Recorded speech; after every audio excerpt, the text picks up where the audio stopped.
Hello and welcome to a new episode of the Bright Living Podcast. My guest today is both a scientist and a yogi. Isn't that exciting? Arnaud Complainville has both a scientific background with a PhD in molecular biology and a business background with an MBA from HEC Paris. Beyond science, he is a certified yoga teacher and breath coach.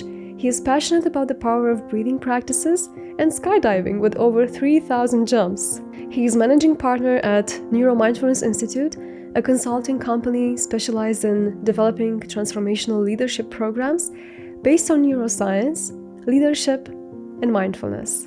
Before, Arnaud has worked as a strategy consultant for the Boston Consulting Group and held several senior executive positions in the pharmaceutical sector in strategy and business development. His personal mantra is, "The mind is like a parachute. It works best when it is open." It's from Dalai Lama, and I'm not at all surprised that Arnaud has the word parachute in his favorite mantra. And I'm so happy to have discovered a person who is kind, generous, so humorous, and so resourceful. I give you Arnaud Complainville. Hello, everyone, and welcome to the Bright Living Podcast. Welcome, Arnaud. I'm so very excited to have you here today. How are you? How was the beginning of the year for you? Thank you, Emma. I'm super happy to be here today. Thanks for the invitation. Well, I'm great, and the year started with 5 days in a yoga ashram for me. I felt a little bit low in energy, towards the end of the year. But the 2 last years have been a bit tough from the family standpoint. I lost my dad, I lost my aunt. And, I kind of missed the sparkle in life that I used to have before.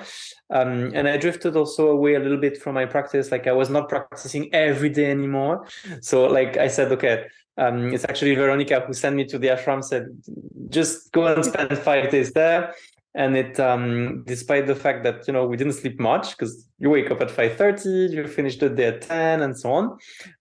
I feel super energized from reconnecting to my spiritual roots and to the practice. So great start of the year. How about you?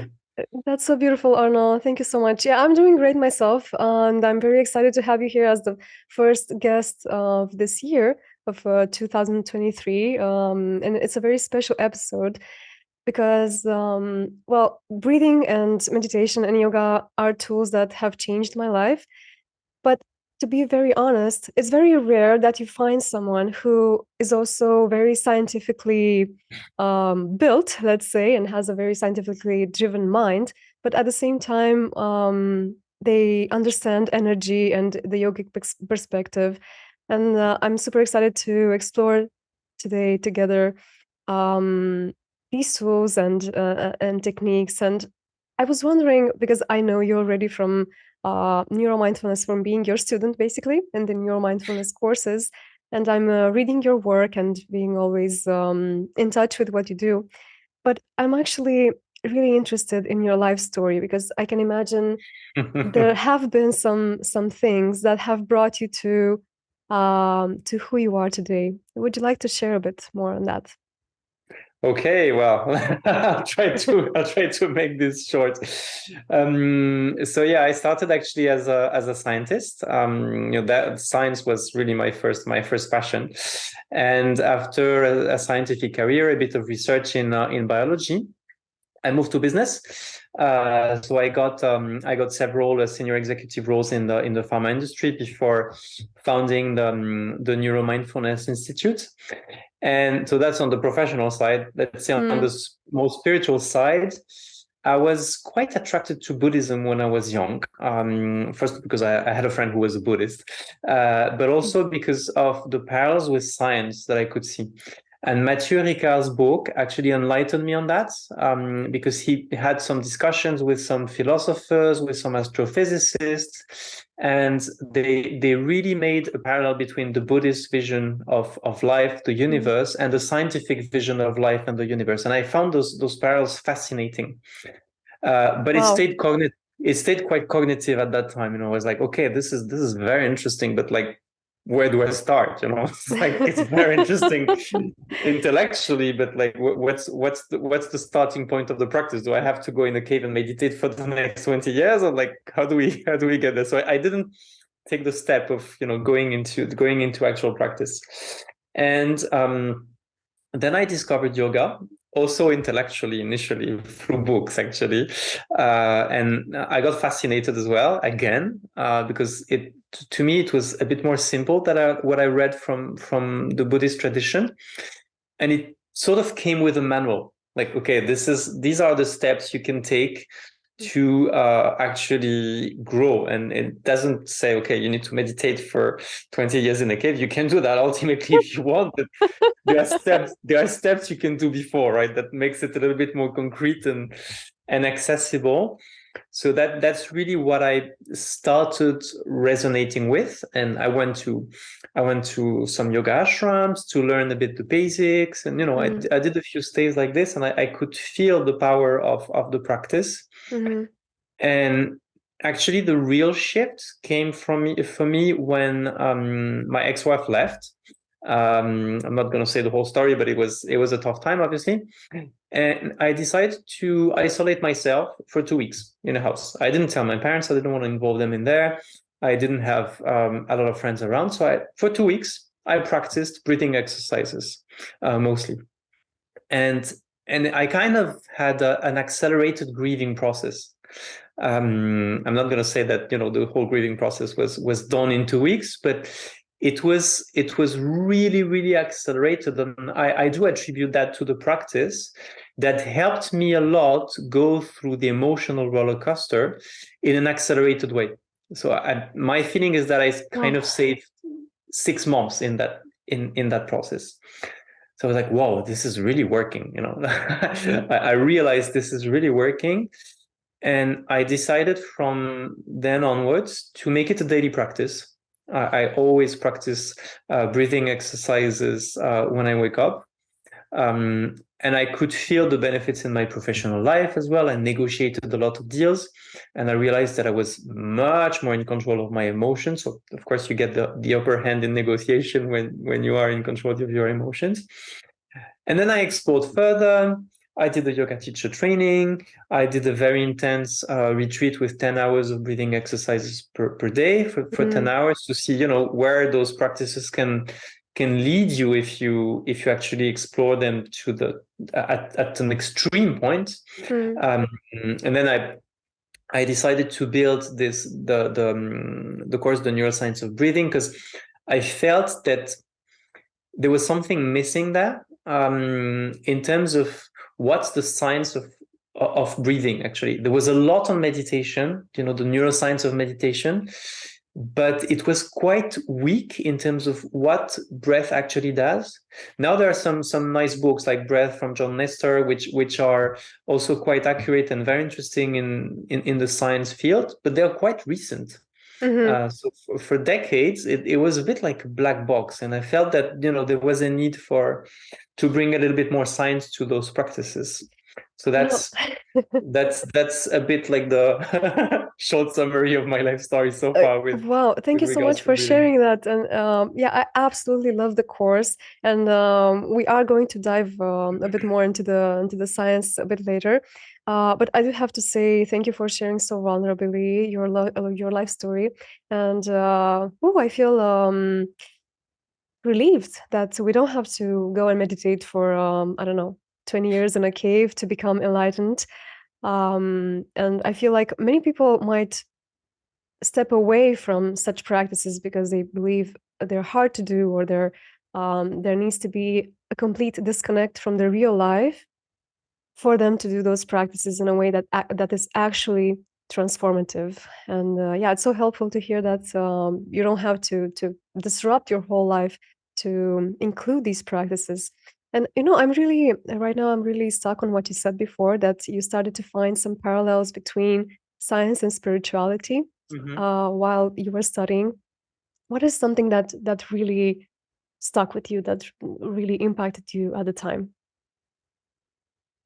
Well, I remember the first thing that struck my mind was when I was reading those debates between Buddhist monks and astrophysicists, and they had the same vision of matter. What is matter? Between the Buddhism view of matter and energy, and also the Yogi view is pretty much the same. and quantum physics, which is a relatively new field of physics, which says that matter is not as solid as we think, because it's all about the probability of presence of an electron.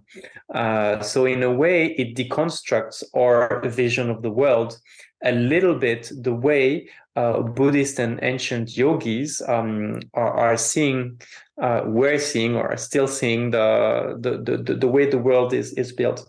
So I was really fascinated by those links. And then on the more human side of things, on how we function, there are a lot of examples of things that ancient yogis got right way before science proved it. Like one example is they had the intuition that alternating the breath on both nostrils is actually balancing the activity of the two brain hemispheres.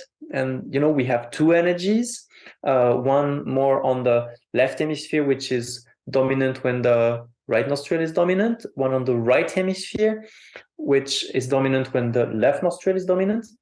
Yogis described that thousands of years ago with the dominance of two energy channels starting with both nostrils, and that govern the way we function with the moon and the sun energy. So it's a different language, but it describes exactly the same processes. And I think my feeling is that they got like 80% right of what science currently proves. And there's of course some stuff that science doesn't prove because we don't have the tools yet. Science is just describes a model of the current knowledge, but then 10 years later this model is obsolete and is replaced by a new one, right? And I guess my gut feeling is that if science was able to prove 80%, maybe the remaining 20% is also true, right? There's also some truth to it, although we can't access the demonstration through our scientific means. So that's why I got really fascinated by those parallels. And whenever I teach breathing exercises, for example, I always go for the two approaches. It's important to understand what's happening when we hold our breath, what's happening when we change the nostril with which we're breathing, and so on. But then in itself, science is interesting to get into the practice, but it's sort of dry if you don't add a sort of dimension which corresponds to a connection to something bigger than us, to something higher. And that's where spirituality comes into play. If breathing exercises are just mechanical and you let your mind wander during the breathing exercises, you won't get the same benefits as if you have a deep spiritual practice, or at least an attentional practice, like in meditation, or if you try to connect to the divine somehow in your practice. It's just gonna bring the practice to another level. So that's why I think that both angles are extremely important. And the spiritual part is, I don't think it's here only for historical reasons. Like, this is why those practices were developed initially. It also brings another dimension to those practices, which will impact the benefits of the practice for sure. That's so important. I feel like what you're sharing is really, really important. And what I'm getting from what you say is that even if we know the science and we start to practice just because our rational mind is telling us, okay, this is good for my body, let me just start a practice because it's good. I've read a scientific article. Let's just start that. It's still going to be sterile if it's not practiced in a way that involves the energy, that involves spirituality. And I don't think I've seen extremes that I consider to be healthy, like the super spiritual extreme that has no science background or overview, or the super scientific extreme that has no spiritual juice, let's say, that is a bit sterile. I don't know why I feel it just saying this world sterile, right? It doesn't have the energy input to it. It doesn't have the energy juice to it. So this is why I'm really excited to have this perspective of spirituality and science coming together and not being opposites, like the history or we are used to that, right? It's either scientific or spiritual. How about we can have it both? How about it can be both, right? Yeah. Yeah, absolutely. I think both have to be there. I don't think in the 21st century we can come up with only spiritual stuff, because I mean, there are very, very good mindfulness teachers, very good yoga teachers, but I think it really helps to be somehow grounded in science. Because people are more and more skeptical, and because they're just bombarded with information, and they need to choose what they go for in terms of what practice they choose. And it's I think it's important to reassure people by saying, okay, this is backed by science. This is just a hippie thing or something that has been developed thousands of years ago, and that is unproven, right? It's something that we know what it does in the brain. And also, there's a lot of misconceptions out there. I mean, it's crazy the number of times when I heard hyperventilate to oxygenate your brain. Like, and that involves yoga teachers, that involves trainers. I mean, it's the exact opposite. When you hyperventilate, you bring your brain into hypoxia. So which can have some benefits, some interest. I mean, it can be a practice that we want to choose for several reasons, but not for oxygenating your brain. It's doing the exact opposite. So I think it's important to also be accurate in what we say, what we teach from the science perspective, and then take people from there and maybe open up progressively to a more spiritual dimension. Maybe starting with just attention, paying attention to your breath, just that, devoid of any religious connotation or anything, but moving from the mechanical aspect to the full conscious and attention on the breathing practices. Yeah, so true. So, Arno, we have yoga, we have breathing, and we have meditation, right? How are these connected together? How are these combined? And you are a teacher of all three, and you know, and you've seen, and you've studied. And can you tell us a bit? Maybe let's start with yoga because it's more, let's say, comprehensive. That's a very good question. Actually, I would say that I'm a teacher of only one, which is yoga, because it includes everything else. True. And that's also a misconception that a lot of people have. People tend to associate in the West yoga with asanas, the physical practice, which, to be honest, in India, they don't really care about. It's just a starting point, and it's not the end goal. So a lot of Western yoga teachers are better at teaching asanas than in India, just because there's no focus in India. There's little focus in India on asanas. There's much more focus on the other aspects, That's true. on breath, on the control of the mind. So basically, what I liked about yoga when I discovered it is that it's a holistic system. It means union. And it's the union between the body, the breath, the mind, and all dimensions of our being, in order to bring spiritual growth. So it's not to be flexible or manage to do a headstand or whatever. It's not about that. Pretzel pose. That's just a tool, right? And that's one of the tools of a huge integrated system which ultimate goal is spiritual growth and enlightenment. It's not even about controlling your mind or controlling your emotions. It's going beyond that. And the starting point is the body. And that was said in very ancient texts like Hatha Yoga Pradipika and so on, which is one of the very, very foundational texts of yoga. And they said that you should start with a practice focusing on the body, because that's the most accessible. And then the second step is you include a pranayama practice, a breathing practice, after you have established a foundation on your body practice. And then only once you've done those two steps, you introduce meditation. Of course, you can meditate from the start, but it's just going to be much harder. It's just going to be much harder than if you respect the steps and establish first a practice focusing on the body, then on the breath, and then on the mind.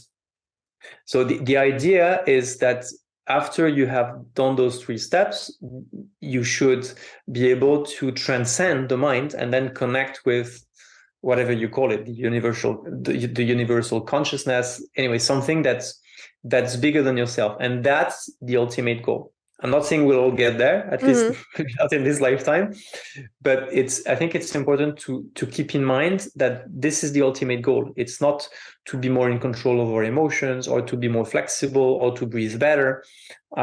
Those are kind of positive side effects on the way to this very long quest of enlightenment through those practices. Well, that's so important because I have many clients in meditation who tell me I'm having a hard time sitting still because my body is fidgety, my body wants to move.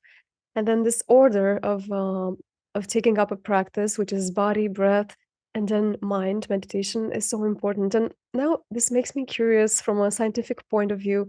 What does yoga do to the body, or what does a moving practice? Let's say it can be something else. It can be qigong. It can be, I don't know, dancing, or just moving the body in a way that brings energy in. What does that do to our body? But just any movement, being it sport or yoga or whatever, or asana, sorry, basically that's very good for the brain. It cleans the brain, and it produces BDNF, which is a growth factor for neurons. So it increases neuroplasticity. Basically, all these physical practices increase neuroplasticity and rejuvenate the brain. What you need for brain health is actually pretty similar to what you need for cardiovascular health in terms of exercise, in terms of diet as well. So everything you do which is good for your heart is basically good for your brain. That's kind of an easy way to remember what you should do for your brain health. So I guess from a scientific point of view, that's the idea. And obviously, it's very hard to sit in a meditation pose, either to do some breathing exercises for a long time or to meditate for a long time if your body is too stiff, because at some point it's gonna hurt. So there's also this aspect. Some yoga schools say, we do all these asanas not to become more flexible, just to be able to sit in meditation pose for a long time. I think this is a bit reductive, but ultimately, this is the goal. Ultimately, the goal is to learn stillness, and it's stillness of the body, which will bring stillness of the mind eventually. But stillness of the mind has to be somehow rooted in stillness of the body, because if you're sitting in meditation and you're fidgeting all the time, or your knees hurting, or your back is hurting because you're just not used to it, or your body's not flexible enough, doesn't move enough, it's going to be hard. I'm not saying it's impossible, but much harder. So true, so true. And it's so interesting that the stillness of the body is achieved through the movement of the body, right? And now actually I have, so my mind went in 2 directions, and maybe we can explore them. And one of them is the vagus nerve, because this is something that I found out later about yoga, that it improves the vagal tone. This is one. And the other one is the emotions that are stuck in the body. Even when I didn't know anything about yoga, I was just a very beginner, very much in my beginning practice. I felt that on my yoga mat, I was releasing a lot of emotion. Like if I had any anger or sadness that was there and I wasn't connected to it, being on my yoga mat helped me connect to that emotion and release it, to the point that sometimes I even stopped my practice like right in the middle and just have a good cry or something like that. And I'm curious if there is some scientific, I don't know, background or study around emotions being stuck in the body and yoga helping us release those stuck emotions. So we can maybe start with the vagus nerve. Yeah, it's a good question. I'm not aware of any specific studies on that. What I would say is that, excuse me, the difference between any physical exercise and yoga are 2 things. First of all, there's a deep attention to the breath when you practice. Really deep attention to the breath. Either you coordinate the breath with your movement, or you stay still in a pause and you really pay attention to your breath, which we don't generally do in regular type of exercise. And then there's also attention to your mind. And a yoga practice, you could do some yoga asana as well. I don't know, watching TV, listening to a podcast, or, occupying with your mind with something else. Well, sorry to say, it's not yoga. It's just a workout inspired from yoga, but it's not yoga. To me, the purpose of asanas is to develop that awareness of the breath and of the mind and the body as well, of course, through the practice of asanas. And I think it's more this attitude that you can develop in your practice, whether your practice is asanas, breathwork, or meditation. It's pretty much the same. It's this attention that we develop through the practice. And in a way, it can, even an asana practice can become a meditative practice. It can become a meditation practice with some movement or with some stillness in the postures. It's basically an embodied meditation practice. That's the ultimate goal. It's not about managing to do the peacock or whatever. It's really, at least in my view, the way I teach it, it's really about developing this awareness. And I think it's through the development of this awareness that emotions can release, because you can't release emotions if you're not aware of them. The first step to release them is to bring the flashlight onto these emotions and become aware of that. And that's clearly what mindfulness does. Mindfulness in general, becoming much more self-aware of our body, aware of the others as well, because it's the same brain mechanisms, so we develop empathy, but also aware of our own emotions. And I think the main barrier to releasing emotions is that in most cases we're just not aware of them. They are somehow disturbing us, but we don't have necessarily this habit of labeling them and then letting them go. But if you don't label them, it's very hard to let them go. So I guess this might be part of that process. And sorry, the vagus nerve. The vagus nerve is clearly activated by yoga practices. The vagus nerve is the longest nerve in the body. So it's the same, let's say the main highway of the parasympathetic system. So whenever it's activated, it calms down everything. It calms down our heart rate. It also prepares us for human connection. It calms down our emotions. And yoga is a great way to activate that through stretching for the asanas, but mostly through deep breathing. And through the deep breathing we develop during the asana practice. Actually, every time the diaphragm moves, it massages the vagus nerve, and that's what activates it. So that's one way to master our mind and our emotions through activation of this vagus nerve as well, which is very well documented to be activated by yoga practice. Yeah, I feel like the vagus nerve was my recent was like the greatest discovery that I've had in the recent years, in the past, let's say 5 years. And maybe can you share a bit what happens if our vagal tone is not, or if our vagus nerve is not activated? How can one tell? So if one thinks about oneself and they try to figure out if their vagus nerve is okay or not, how can they tell? It's bad. No, what's happening is that when we have a low vagal tone, meaning that the strength of the vagus nerve is weak, so it's hard to activate, basically. Very often you find symptoms like anxiety, depression. Basically, we can adapt less to whatever's happening to us. The main job of the vagus nerve is to adapt to our environment and the events in life. So it basically has two functions. One is called interoception, meaning it sends to the brain information on the state of our organs, the state of our digestive organs, the heart, and so on. And then the brain sends back information to the organs through the vagus nerve to calm down the system. So it's sort of feedback loop that's really important for self-regulation. If we don't have that, then we're kind of always active and not really adapting to what's happening around us.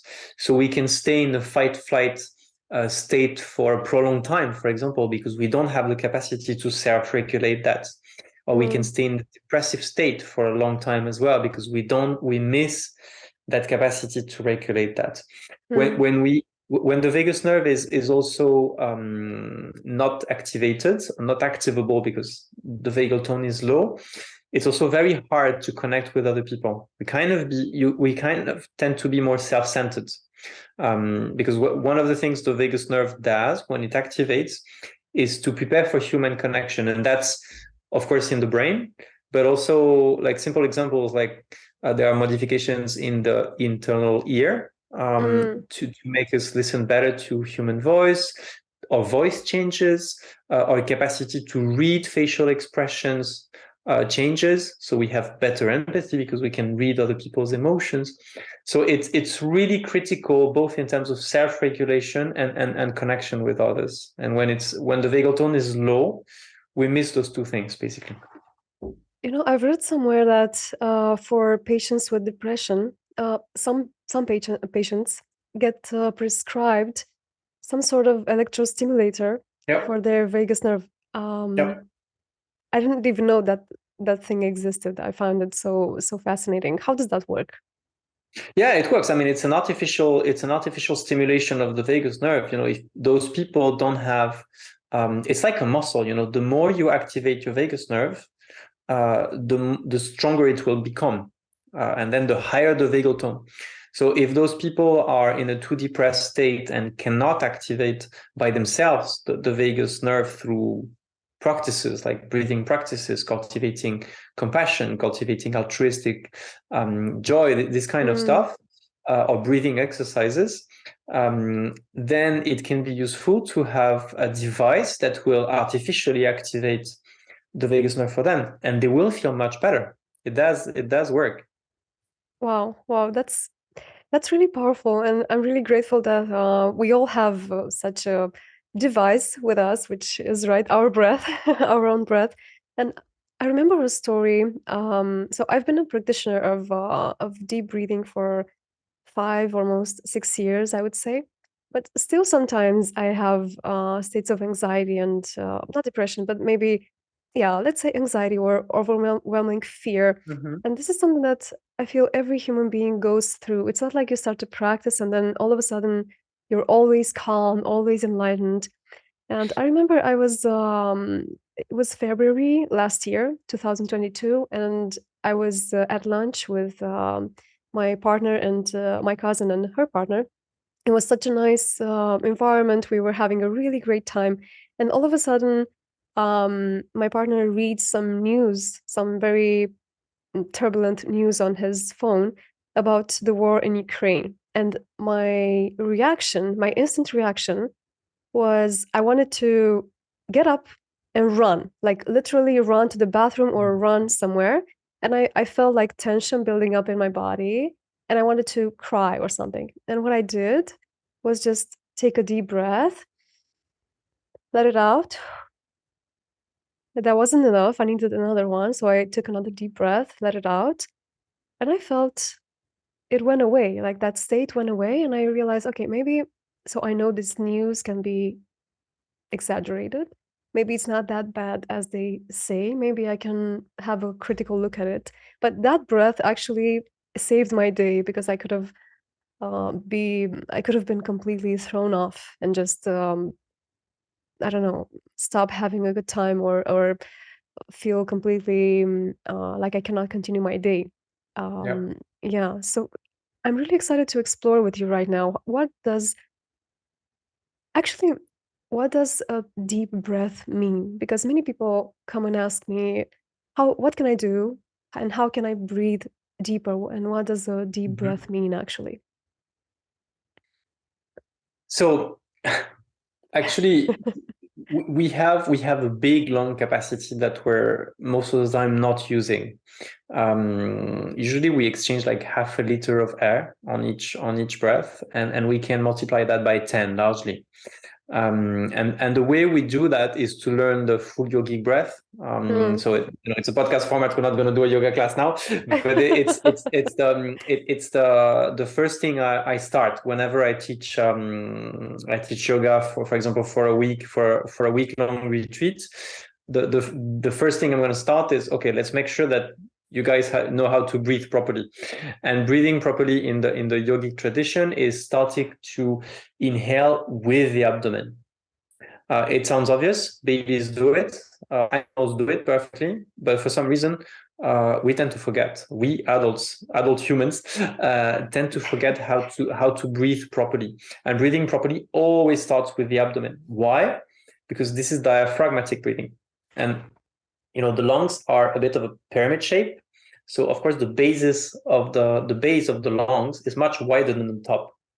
So if you breathe only with the upper part of your chest, then there's very little air exchange because you only use the upper part of your lungs. If you breathe with the belly, letting the belly come forward on each inhale, that corresponds to the diaphragm going down on the inhale and making a lot of space for air. And then once the belly's out and you have filled your abdomen with air, that is actually the base of your lungs with air, then you can also expand the chest, but only then. A lot of people, what they do when you ask them to take a deep breath, they inhale only with the chest and they suck the belly in, which I think is the case in Pilates as well. So for different reasons. I see that a lot. Think to protect the back, or, it's for different reasons. But for a breathing practice, you really need to inhale first with the abdomen, and then only when the abdomen is full to inhale with the top of the lungs. First abdominal breathing and then chest breathing, and not the other way around. So that's really key. And what this does, when you manage to maximize the quantity of air you can get on the inhale, and then also you exhale as much as you can, you empty your lungs as much as possible. So you take a breath as deep as you can. Of course, you have more air exchanges because there's just much more air going in the lungs. But you also stretch your lungs. And we have some receptors in the lungs that detect that stretch. And whenever they're activated, they activate the parasympathetic system. So the vagus nerve, actually. They activate the vagus nerve, and they calm down the whole system. They calm down your heart rate, but they also calm down your mind. They calm down your emotions, and they activate the prefrontal cortex, the thinking part of the brain. So that's what deep breath does. And sometimes people forget that, especially when we're stressed, we tend to breathe with the upper parts of the lungs. Or when we breathe through the mouth is the breath is also much less deep than when we breathe through the nose. So sometimes people suffer from asthma, and just learning that can solve the issue. Yeah, it was my case. I used to be an asthma patient, and I'm healed now with papers and with doctors' stamp, like, okay, you don't have asthma anymore. That's amazing. And about the parasympathetic nervous system, can you describe that a bit for those who maybe have never heard the term before? Sure. So we have two parts of our nervous system. The central nervous system is what I have in the skull here. And then the peripheral nervous system is the link between that and the whole body. So we have two branches, the sympathetic one and the parasympathetic one. The sympathetic one is not so nice because it's the fight or flight one. So it's kind of the counterintuitive way. So sympathetic system basically activates our body and our mind to do something, prepare for, in extreme cases, prepare to fight or to flight situation. So when we're stressed, the sympathetic system is activated. The heart rate increases, blood pressure increases, and I'm preparing to, okay, do I stand a chance against the bear attacking me, or shall I run away? Basically redirecting our energy to the muscles, not to the brain, but to the muscles so that we can run or fight. The parasympathetic system is its flip side. So it's the one calming down. Once the threat is gone, thinking myself as a caveman now, and I saw a bear and the bear is gone. Okay, I was super stressed. Now I need to calm down. The threat is gone, and that's the parasympathetic system. So essentially, the vagus nerve that's going to calm down the whole system, and we're always in balance between the two. What's interesting is that whenever we inhale, we activate the sympathetic system, so the heart rate increases. When we exhale, we activate the parasympathetic system, and the heart rate decreases. And the difference between the two is called heart rate variability. The difference between the heart rate on inhale and the heart rate on exhale. Now, in a lot of yoga practices, of yoga breathing practices, we exhale longer than we inhale. And that's exactly the reason why. If we spend more time exhaling, we're just going to spend more time activating the parasympathetic system. So we're going to calm down the system more efficiently. So 2 actions on the parasympathetic system. First, deep breathing, because of the stretch receptors in the lungs.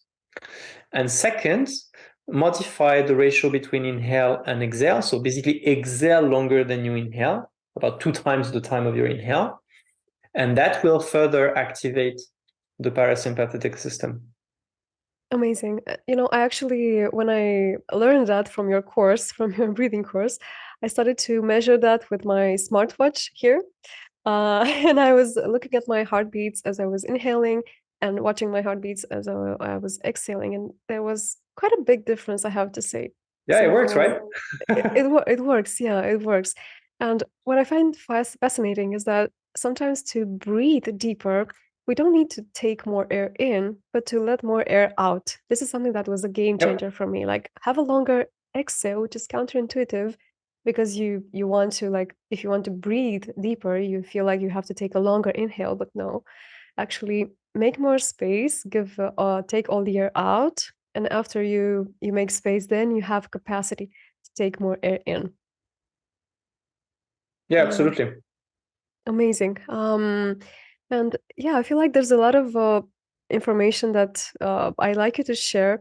But what I'm really, really curious about is, what are the main ways we can modify our breath to improve our health? And I'm sure there are very simple, easy to do ways for everybody, for anybody to improve their life, their mind state, and their health. Yeah, I mean, people, when we talk about breathing exercises, some people think, okay, I'm already breathing, so what else can I do with my breath apart from accelerating it, just breathing faster or slower? But there's actually quite a few things you can do. The first thing is, from where do you breathe?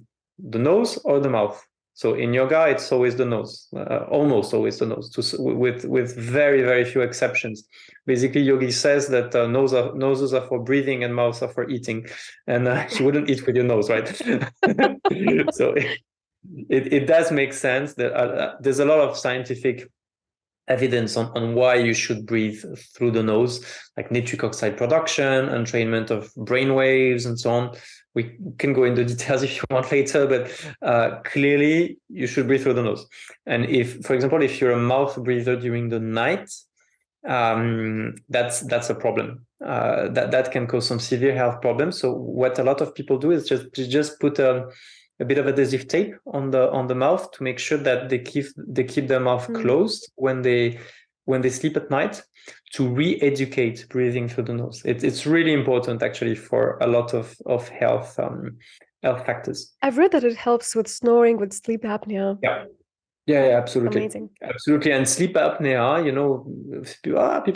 some people can dismiss it, saying, well, it's just like snoring, it's annoying. But no, it can have like really severe health consequences, cardiovascular health consequences. So it's really something not to take lightly, and to explore with the doctor if you know you're suffering from sleep apnea. Yeah, but so many people say, I have a congested nose, I cannot breathe through the nose. And what I know from you and what I read is that the more congested your nose is, the more you need to breathe through the nose, because you expand your skeleton and you make your nose more usable. Yeah, it's basically a use it or lose it organ. If you don't breathe through the nose, people who have the habit of breathing through the mouth regularly, their nose is going to be much more congested. Then we kind of need to force the habit of breathing through the nose. Otherwise, it's going to be more and more congested, and then we'll resort more to mouth breathing, and it's really a vicious circle. So that's really the first thing. And of course, breathing exercises help a lot with congestion. Washing the nose also with saline solution in the morning. I cannot wake up without doing it. It's like brushing my teeth. But this can be a game changer for a lot of people. Just washing your nose with saline solution in the morning with an neti pot. It's just a small device. You bring the water from one nostril to the other. It's really important to make sure that the nose is not congested during the day. Yeah, that's a basic practice in India, and it's really helped me during my colds and during times when I felt congestion. Yeah, I don't know why we don't learn that at school, but I think we should. Great. So it's breathing into our belly, it's breathing through the nose. Yeah, so that's one thing. Nose versus mouth. You can have a deep breath versus a shallow breath. We talked about that. You can modify the rhythm at which you breathe. You can breathe fast or slow. You can control that. Then you can modify the ratio between inhale or exhale, depending on what you want to do. If you want to wake up, then maybe the inhale is longer than the exhale. If you want to calm down your stress, your emotions, then the exhale needs to be longer than the inhale. Then you can hold your breath with full lungs, with empty lungs. This is a very important practice.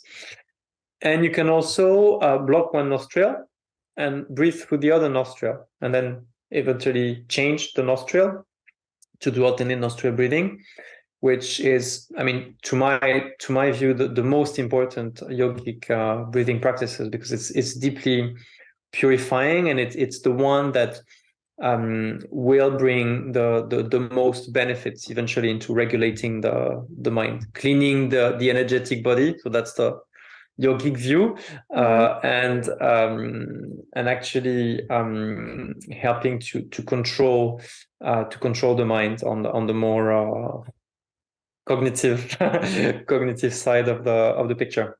How so exactly? those are the modifications, and of course we can combine them, and we can hum as well. So those are the modifications that can be combined into several breathing practices.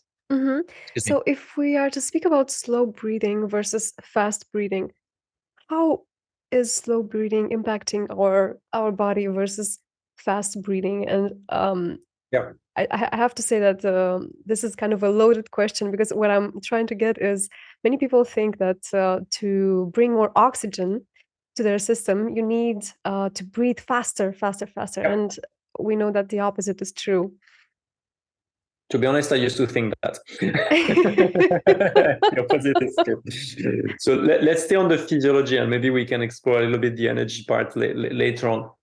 On the physiology, when we hold the breath, we accumulate CO2, we build up CO2 in the bloodstream. The oxygen content of the blood stays pretty much at the same level, because it's linked to hemoglobin. So it's always like, for healthy people, 95, 98% is not going to move much. We always have enough oxygen in the blood. So, stop freaking out about not having enough oxygen, unless you're at 4,000 meters high, or you're in a room with a lot of closed room with a lot of people. But in normal conditions, we have enough oxygen. So the real regulator of the breath is CO2. And when CO2 builds up in the bloodstream, it creates a breath hunger. We want to breathe, like if we hold the breath for too long, at some point we want to breathe, and that's normal. And it's a reflex that we can train. So the more we get used to holding our breath, the less we will feel this breath hunger, and the better it will feel. But the other things that it does is three things. When we have CO2 in the bloodstream, it creates bronchodilation. So basically, the little bronchioles in our lungs, they open up. So more oxygen that's in the air of the lungs goes from the air into the bloodstream. Okay, that's the first thing. The second thing is vasodilatation. So the capillaries that irrigate our brains, the small capillaries, they open up. So they bring more blood into the brain. And the third thing is what's called the Bohr effect. The Bohr effect starts with a modification of the pH of the bloodstream. So the pH decreases, the blood becomes a little bit more acidic. And when the blood is more acidic, the oxygen actually dissociates from hemoglobin. The oxygen is transported by hemoglobin, but it's kind of stuck there. You know, if the pH is high, it doesn't leave hemoglobin, so it's not available for the tissues. If the pH is low, then it leaves hemoglobin, it detaches from hemoglobin, and it goes into the organs, into the tissues, and in particular, into the brain. So more oxygen more blood flow in the brain, and more oxygen that leaves the blood to reach the brain. So basically, when we hold our breath, we accumulate CO2 that leads to more brain oxygenation. Wow. And if we take the opposite, if we accelerate our breath, if we hyperventilate, then we have less oxygen that's available for our brain. 1 minute of hyperventilation leads to a 40% drop in brain oxygenation. It's huge. That's why we feel a bit weird with, some tinglings and a bit dizzy if we hyperventilate for 1 minute. It's not because we have too much oxygen in the brain. It's because we don't have enough. Wow.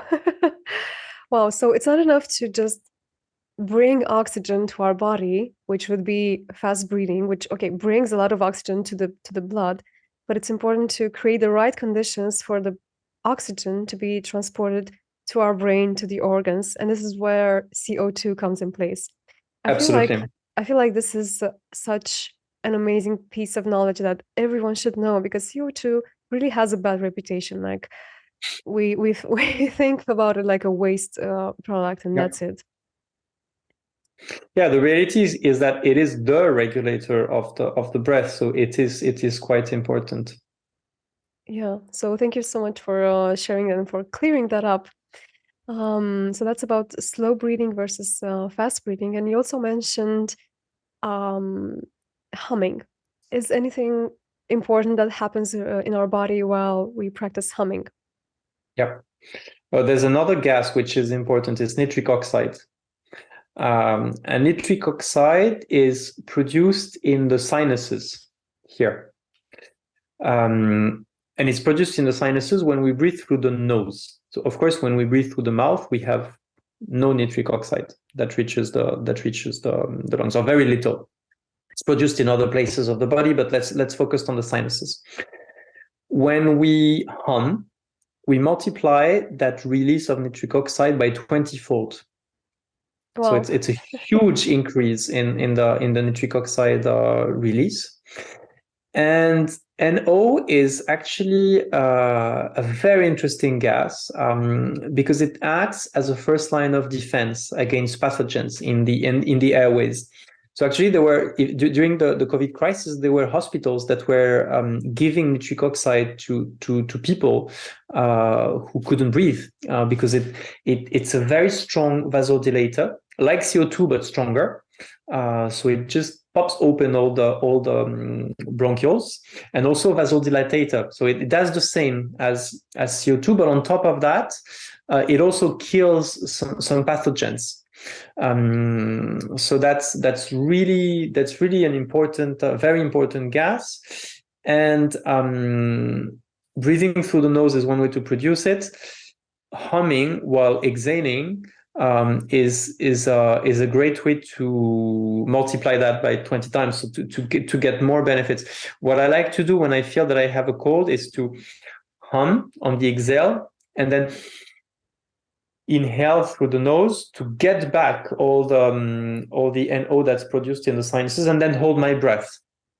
And I do several cycles like this, hoping that the nitric oxide that's in the stuck in the lungs will do its job of acting as a first line of defense. That's amazing. That's amazing.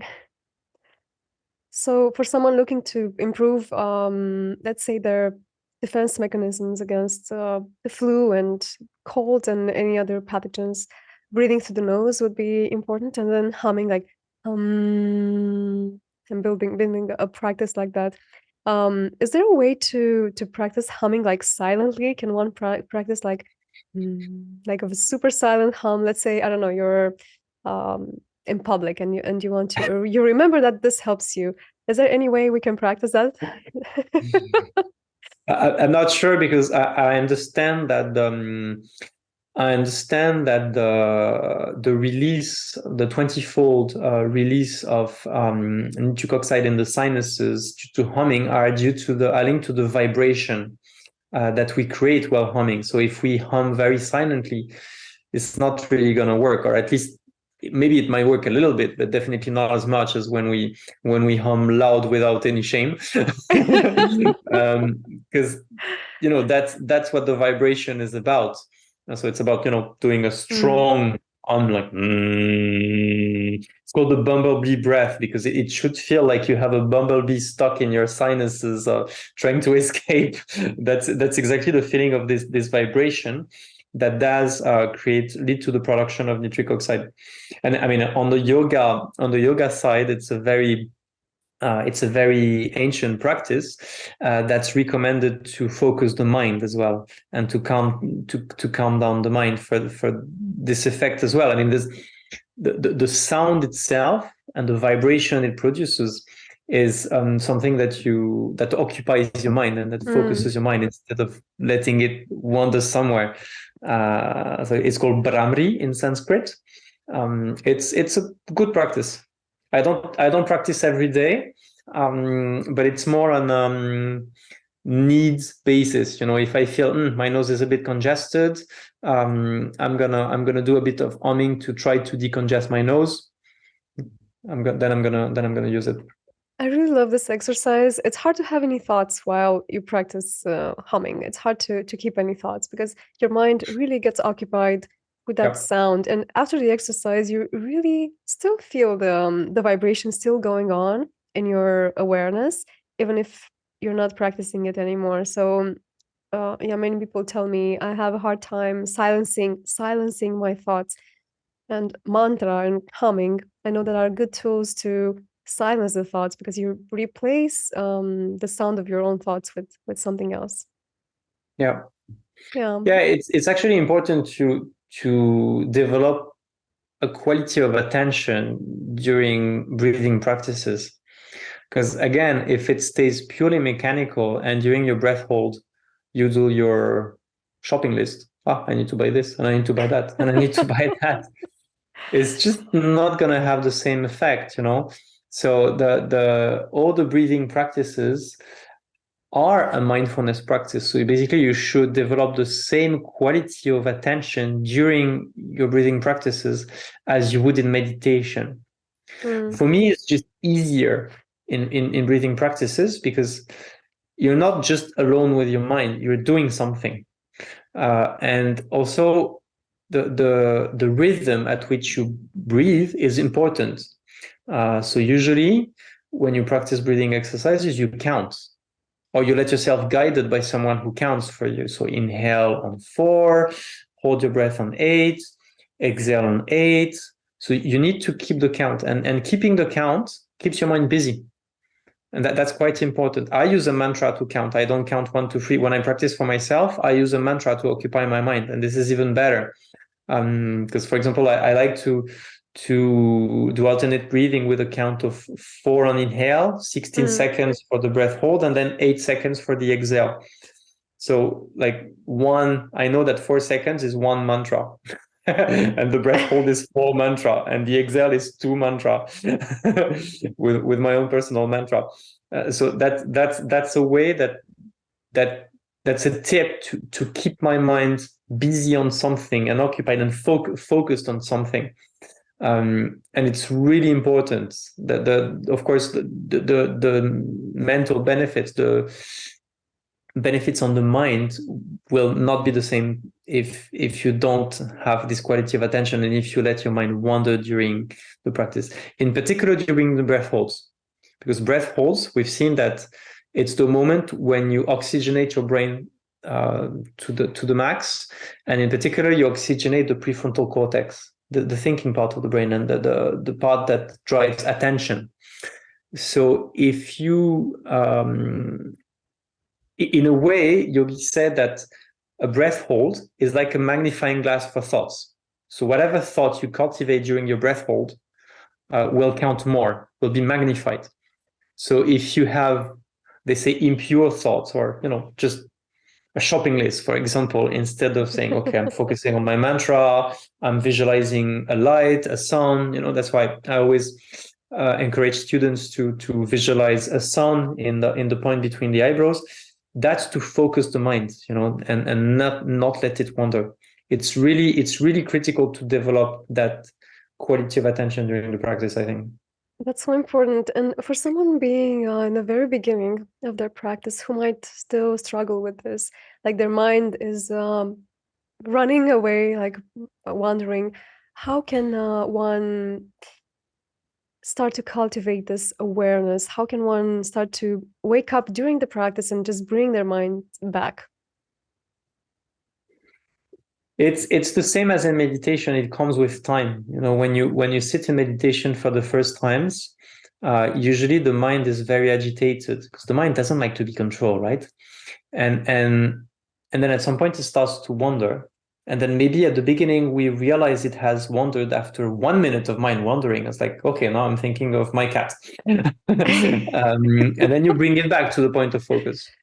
Mhm. Well, a more experienced meditator will have the same, except that he will notice it faster. Instead of 1 minute, it's going to take, 5 seconds. And then it's going to bring it back faster than it would for a beginner meditator. While doing breathing exercises, it's the same. We have to really pay attention to our mind and maybe have some checkpoints from time to time. On each round, like, has my mind wandered or is it still there? Again, I find it easier with breathing exercises because you have to count. At least you should count. First of all, because the rhythm is important. But second, because it's a great way to keep your mind busy. Yeah, I do feel like some breathing exercises are also a great tool for meditation, or they do induce a meditative state. And if we speak about meditation, I know that, and I'm reading a lot about that, and I've experienced myself that meditation really helps have a better mood, become more empathetic, become more altruistic, have better focus. Can you share a bit why that is from a scientific point of view? From a scientific or from a yogic point of view? Both. How about both? Yeah, let's start with the scientific point of view.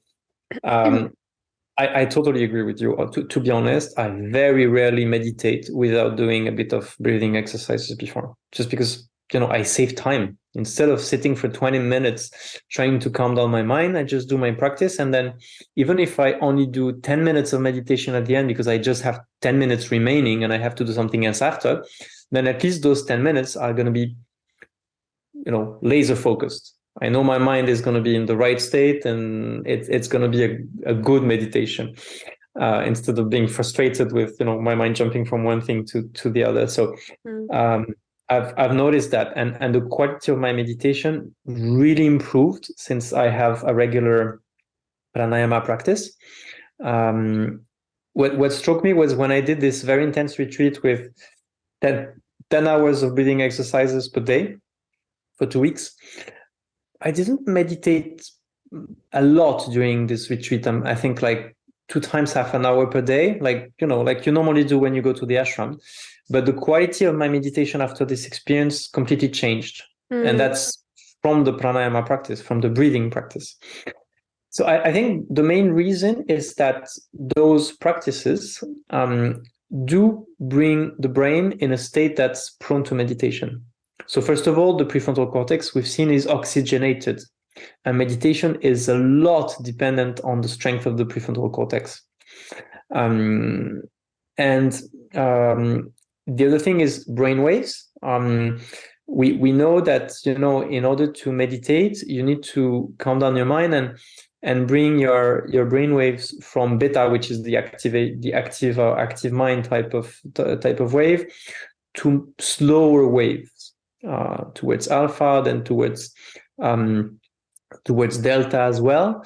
And breathing practices do that. So in a way, they are a gateway to meditation, a stepping stone to meditation. That's how I usually present it. And as I said at the beginning, yogis had this intuition and were describing that thousands of years ago, saying that you should start with the body, then the breath, and then the mind, because it's going to be easier. And I think one of their explanations is that in the yoga system, it's all about prana. So prana is the life force. It's not really in the physical body; it's in the energetic body that yogis believe is kind of an energetic replica of our body. That's, for example, that's what acupuncture plays on. When we put needles on the body, it's playing not on the physical nerves, but on the meridians of energy. So they call it differently, but it's the same principle. It's the channels of energy that are in our energetic body. And so this life force that we get, among other things, through our breath, flows and animates our body, our minds, everything. And basically, there are two main manifestations of prana in our body. The first one is the breath. That's the grossest manifestation of prana, and we can actually control it. So that's the one we can act upon easily. And the more subtle manifestation of that energy of prana is the mind. So our thoughts are also driven by prana, but a more subtle form of prana. And it's very hard to act directly on the mind, like to say, I don't want to have this thought. I want to get rid of that thought. It's very hard to do that. That's why we go through the control of the more gross form of prana, which is the breath, because on this one we can act. And actually, the whole yoga system is acting on this notion of prana, because even asanas, the physical practice, they also aim at moving the prana in the energetic body. So what yogi says that it's not to have more flexible tendons or muscles, it's to stretch the channels of energy so that the energy can move better in the energetic body. So it's just like, okay, I'm stretching those channels. That's the first step to allow the energy to move freely. Then I'm controlling this energy. And whenever I do a breath hold, for example, that's a very important way to accumulate prana and to control it, to channel it in one place. If during a breath hold I focus on the point between the eyebrows, it's to channel this energy here.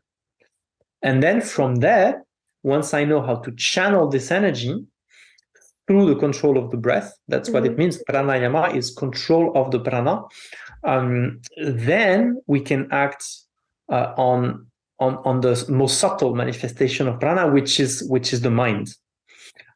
So this in a way is the link between those three practices: body, breath, and mind in the yoga space, and explain why we should respect that order.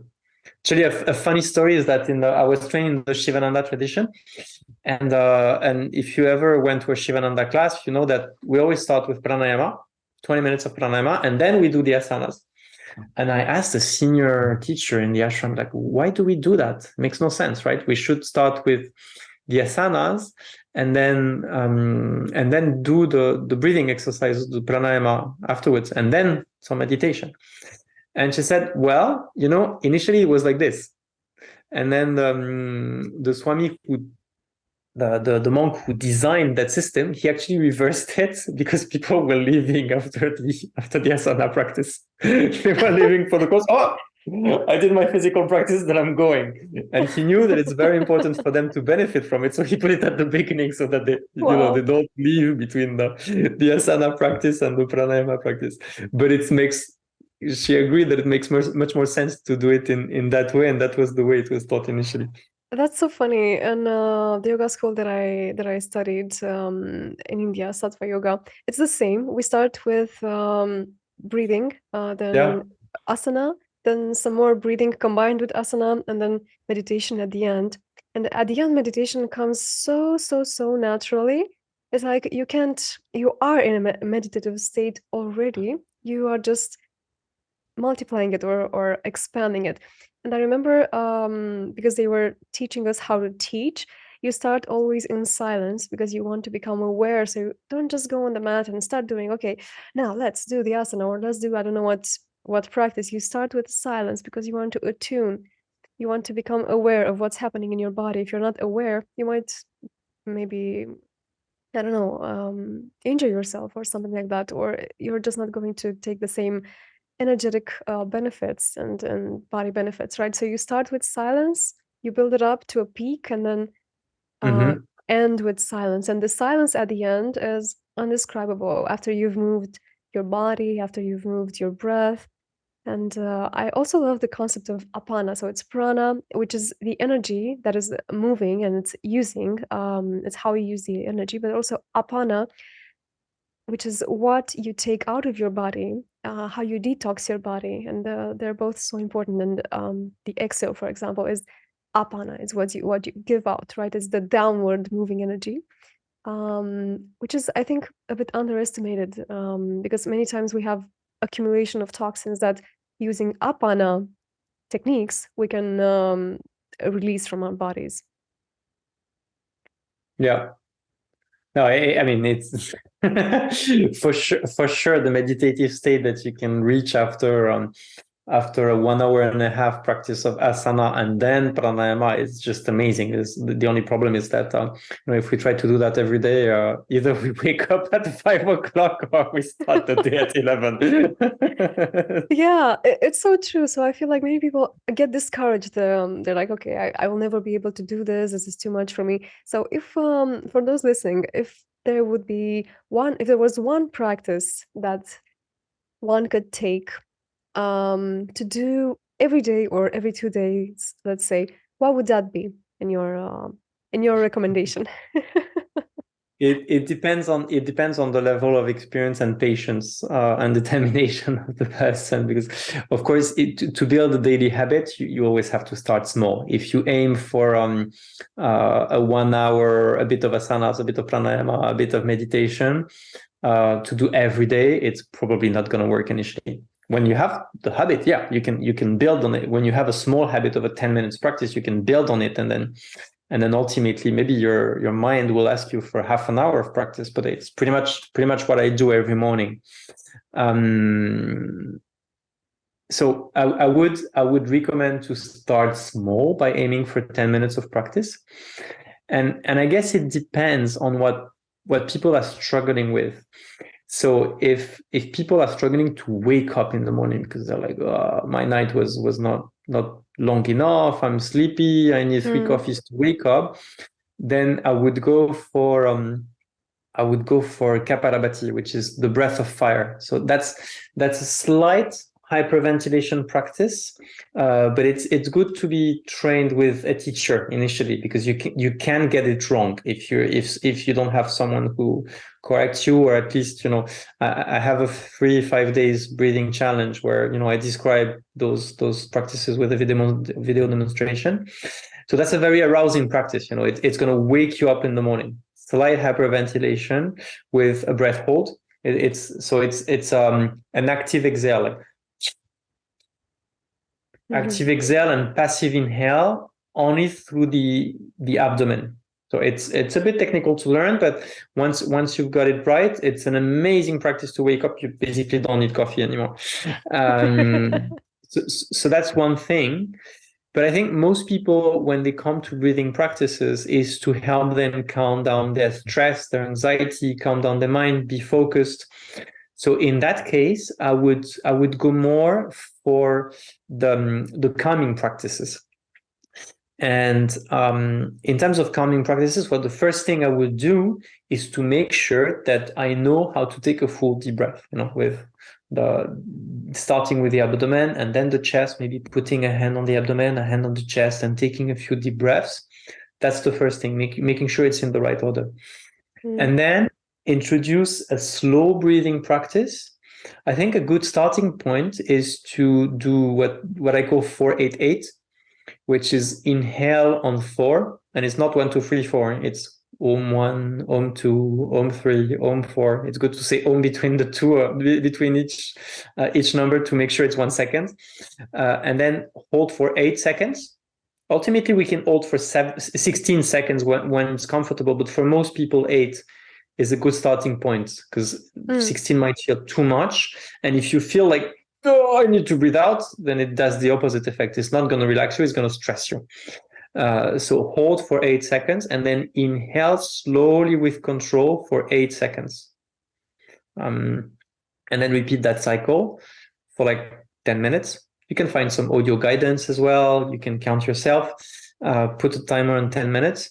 And then just at the end of it, just stay a few minutes with eyes closed in silence to observe the effect of the mind, the effect on the mind. And even that simple practice, I think will have noticeable benefits within a few days. That's a very, very easy to put in place. And then, if that works, you can build up and go for more complex practices involving alternate nostril breathing. That's a little bit more tricky to learn. So it's going to be more efficient, but it's initially keep things simple. That's amazing. Yeah. So it's starting with an inhale of 4, holding the breath for 8 or less if you start to feel uncomfortable, and then exhale for 8, but all of that through the nose. All of that through the nose, yeah. Through the nose, yeah. That's sorry, so I forgot to important. mention that. Yeah. Just to clarify. Thank you so much, Arnaud. I feel like our conversation is really important, and I would love to go on and on and on, but I want to be mindful of just of the time and of the amount of information that one can take in from just from a podcast. And for those who want to learn more from you, for those who want to go deeper, because in NeuroMindfulness Institute that you founded with your partner Veronica, who is also a guest to this podcast, you built some amazing courses. Can you speak more about your work there and maybe about your plans this year? Yeah, sure. Thank you so much, Emma. I could keep going on for forever, I guess, on this topic, as you've noticed. So, to answer your questions, we have 2 main courses that are active right now. One is a course called the Neuroscience of Breathing, which goes in much more details on what we described today. And the second course is called NeuroMindfulness Coach Certificate, and that's our signature course. Is the biggest course that we have.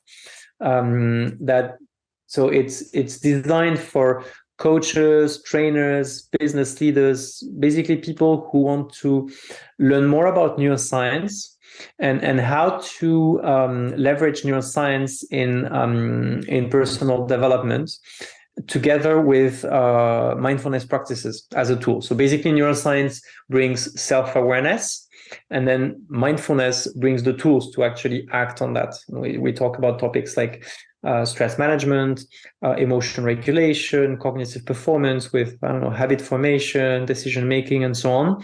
And then the neuroscience of human connection. So those 3 main angles. And we have a part that's pre-recorded and one part which we call senior practitioner that's live, with still online, but with live workshops in groups of around 15 people, so that we get the social learning element with the connection. And well, thanks to that, we have now a community of 450 people around the world. So, and I'm happy to be part of it. Uber grateful about that. I still don't know how this happened. That's quite an achievement. Congratulations. That was the highlight of the last 2 years, because I was like, we wouldn't have dreamed of that. And it's just an amazing community. We have regular exchanges, lots of free learning events that are organized by members of the community for the community. Wow. So this is really cool. And for this year, so we're going to have a retreat in July, which is the Master Practitioner Retreat. So it's for people who went through the 2 modules of NeuroMindfulness Coach certification, the pre-recorded module, the live module. And then we go in the retreat as to really deep dive on the practice, like not bringing any new neuroscience because this is all treated in the other 2 parts, but like really practicing together for a week. So really excited about that. And the 2 new projects that we have, one is a course on the neuroscience of learning, which I'm going to work on right now with Veronica. I'm hoping to launch that in February, March timeframe. And also together with the course on breathing, the neuroscience of breathing, we're thinking of building a breath coach certification, neuromindfulness breath coach certification, which will take the form of a retreat, probably in the autumn, in the fall. That's just an idea at this point. We haven't. We need to secure the location, the dates, finalize the concept. But that's the intention for this year, to have these two new projects. That's amazing, and I'm going to link in the description to your website where people can get all the updates of your amazing work. And I'm happy to be one of your students. It's quite some amazing knowledge that you've managed to put together, and also an amazing community. And thank you so much, Arnaud. I'm looking forward to a future episode where maybe we can dive deeper in one of these subjects. And thank you so much for the work that you're doing. I feel like it's upgrading the vibration of the world, of the planet, and the consciousness. And yeah, just keep up the good work. Thank you so much. Thank you so much, Emma. I really like the conversation. It was super fun to discuss about that. It's good you put a stop because, like you've seen, I'm unstoppable on this topic. Me too. So I hope it wasn't too much, and we brought a little bit of interest in the audience on those topics, and so that they can experiment if they haven't, and hopefully see some of the benefits that we've both seen in our lives. I'm sure that's the case, and both Arnaud and I are open to questions. So you may drop here on YouTube any questions, anything that you'd like more clarification on, because we're open to reply and to help you on your learning journey. Thank you so much, everyone, for listening. Make sure to stay in touch, and I'll see you in the next episodes. Bye. Thank you. Bye.